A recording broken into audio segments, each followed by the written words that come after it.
I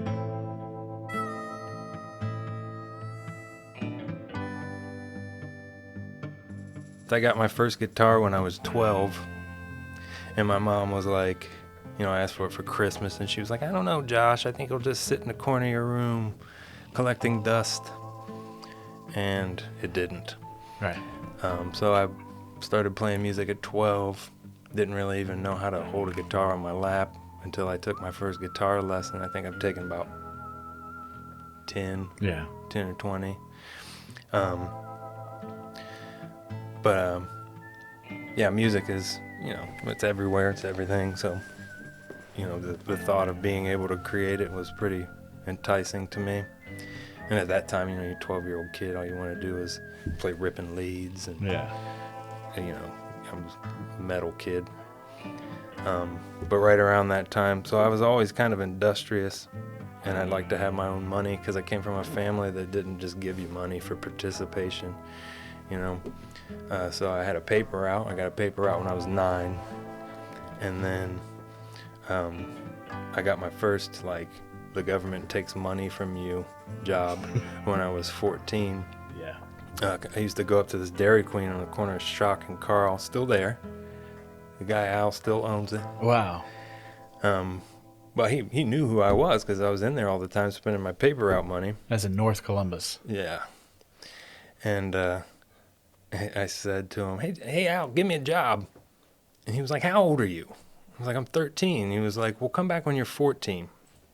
So the day after I turned 14, I went in there and I said, give me a job, Al. He said, how old are you? I said, I'm 14. He said, well, here's an application.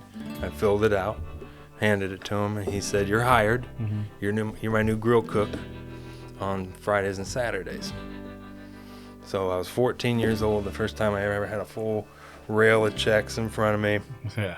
And you get that heart rush, and you're like, I should just walk out. It's too hot. Yeah, well, it's stressful. Yeah. Everything's specced out. I want a burger, no tomato, extra pickle, no onion, blah, blah, blah. But obviously that didn't really pique my culinary curiosity. Yeah. But it did teach me certain things, like don't pick up hot things with wet towels. Try to curl your fingers when you have a sharp knife in your hand and things like that. So I got my first couple injuries there. That's where I broke my cherry. And then as I was doing that, I was also learning to play music and getting more into that. And, it was just a means. Cooking was just a means to have money. But I always liked the idea of creating something from nothing.